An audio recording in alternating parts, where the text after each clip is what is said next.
Essentially, the track limits issue kicked off in Austria, and I thought, well, I could tell you what happened, although some of you probably know what happened, but there are the usual boffins who have done a great job of weighing in on the issue, breaking it down for us, giving us some insights, and I learned a little bit from this one, so I wanted to share this. This is from the amazing people at Autosport. This is Jonathan Noble from Autosport talking about track limits. First of all, you've got a unique layout here at the Red Bull Ring. Two final corners are off camber, downhill, basically, very, very fast. Kind of you're carried out to places on the way out that you can't necessarily perfectly pinpoint. So there have always been tricky places in the past. Historically, track limits has always been a problem here. We've been through various solutions. We've had sausage curbs that ripped wheels off and hurt drivers and all that sort of stuff, which didn't work. We've had the curb solution, which we've had at the moment, which last year didn't cause any problems, didn't cause the extent of problems we had this year. But I think perhaps there's two significant changes have happened since last year. First of all, I think the field is closer. I think we had that unprecedented, was it Q1, where the top 20 separated by less than a second. So things haven't been as close as they are now. So every last hundredth of a second is counting. So drivers are having to push harder. But secondly, also, we're 12 months on from severe porpoising. So last year's cars were running much lower to the ground. So naturally, it wasn't a problem last year because drivers weren't doing it. This year, cars have been raised, pushing harder, drivers using curbs more, and they've abused it all weekend. You know, it wasn't just a small issue this year. It was a massive, massive, massive issue, and there were something like 1,400 incidents to be considered overall, 1,200 considered after the race. Track limits were a big, big problem.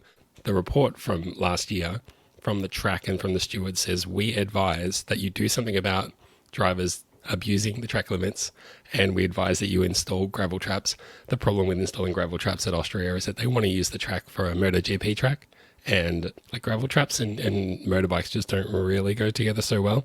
So they can't and they don't want to do that. Throughout the race, there was a lot of warnings and some penalties given to certain drivers. Lewis Hamilton in particular was really not happy about getting a penalty, and he was calling out left, right and centre, hey, has this guy got a penalty? Has that guy got a penalty? This car's so bad. I have to leave the track because the car's so bad. And obviously that led to a very memorable team radio from Toto Wolff where he said to Lewis, Lewis, I love you and respect you. He was thinking that pretty hard, but what he actually said was, the car is bad, we know, please drive it.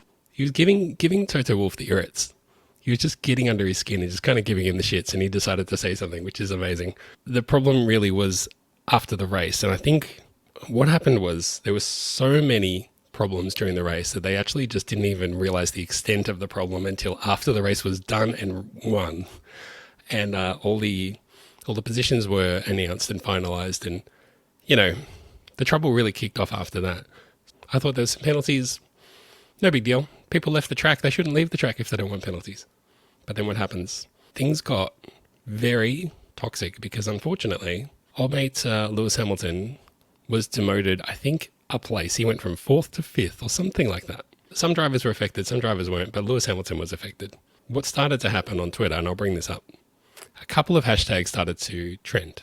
This one, Abu Dhabi scandal, and this other one, fixed. F1 XID fixed. This is some of the top tweets that were like floating around according to those tweets, those hashtags. But it's stuff like this. It's like the FIA loves Max Verstappen and wants Max Verstappen to win, hates Lewis Hamilton, has it in for him, will change the rules, will bend the rules, will break the rules to benefit Max Verstappen and disadvantage Lewis Hamilton, is the gist of it. I mean, this is the stuff that was coming up.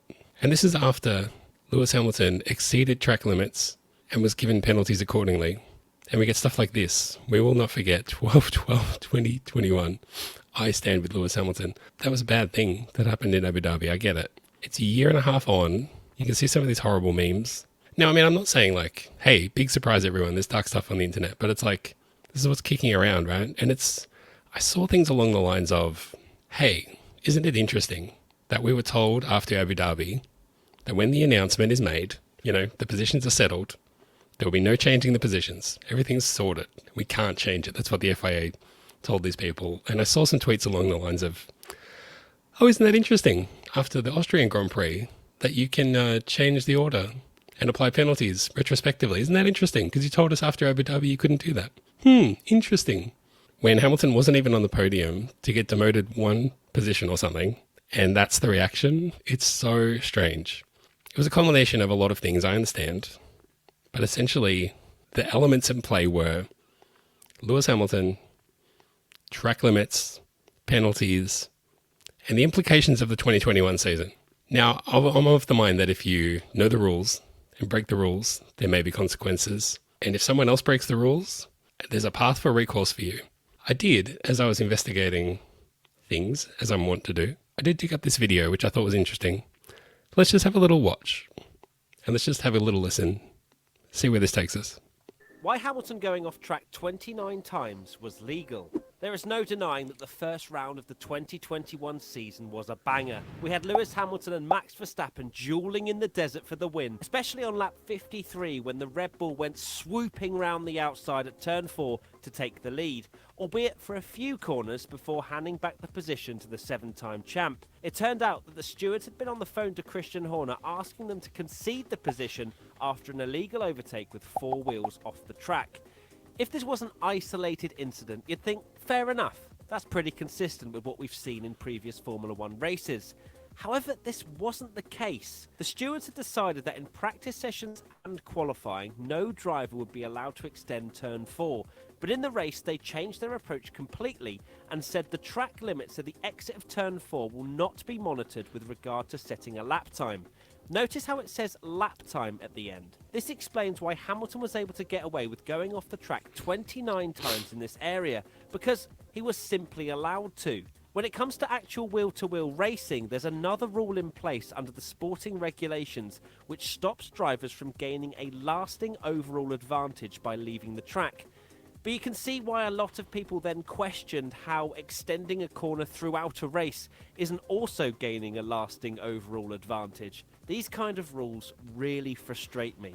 Why isn't this stuff just black and white? You either can or you can't. Why is there one rule for racing a competitor, but another rule for if you're lapping on your own when it comes to track limits? It really takes away from an otherwise amazing Grand Prix. So, I mean, I think that's pretty interesting in light of the context that we've had from the last week or so. From not that long ago, calling for consistency about track limits and applying penalties and making things consistent. I've been saying this for a long, long time, and it's really very simple. There's this crazy edge case that people talk about where drivers are like, well, they'll leave the track, but they won't gain an advantage. And it's like, of course they will gain an advantage. They are doing it because they can gain an advantage. Even if it's just about positioning the car the way you want so that you can take off down the straight or whatever. You know, drivers don't do things that disadvantage them. That's not what they're paid to do. I thought that was really interesting and some interesting context and a complete 180 on the situation that we're in. It's clear that what happened in Austria exposed something for a lot of people. So I just hope that people work through that, and I hope that we have better racing and more interesting things to talk about very soon, because I, for one, am sick of talking about stuff like that.